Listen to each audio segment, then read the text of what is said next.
Emmanuel Macron has sparked furious right-wing protests after the French president replaced the national flag that traditionally adorns the tomb of the unknown soldier with the European Union's flag. Emmanuel Macron is already off to a controversial start of the new year after he replaced the French flag over the tomb of the unknown soldier with an EU flag. The symbolic gesture, intended to mark the start of Paris's 6-month presidency of the European Union, has ignited a flurry of furious right-wing protests. Presidential rival Marine Le Pen demanded officials immediately take down the EU flag. The blue EU flag with 12 golden stars was placed on the famous Arc de Triomphe as France took up its presidency at the Council of the European Union, one of the bloc's decision-making bodies. The EU symbol was also projected onto government buildings and cultural landmarks, including the Eiffel Tower, the Notre Dame Cathedral, and the Louvre. Ms. Le Pen said, to adorn the Arc de Triomphe with the sole colors of the European Union,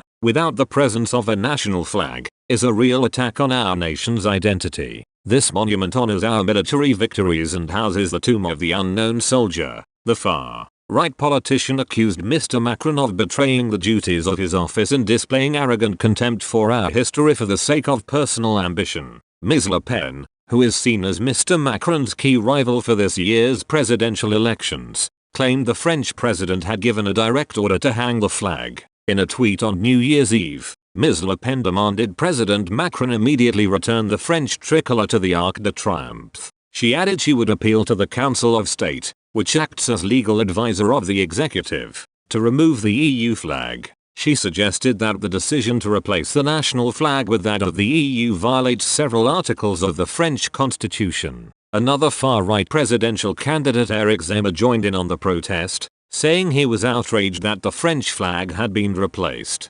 Junior European Affairs Minister Clement Beaune tried to downplay the controversy, insisting the display was only temporary. He tweeted, "The French flag has not been replaced. The election campaign is not a free pass for petty lies and controversies. The French are set to vote in the presidential election in April, followed by the parliamentary election in June." President Macron has pledged an ambitious and radical program for France's 6-month tenure of the EU bloc presidency. He proclaimed that 2022 must be a turning point for the European Union.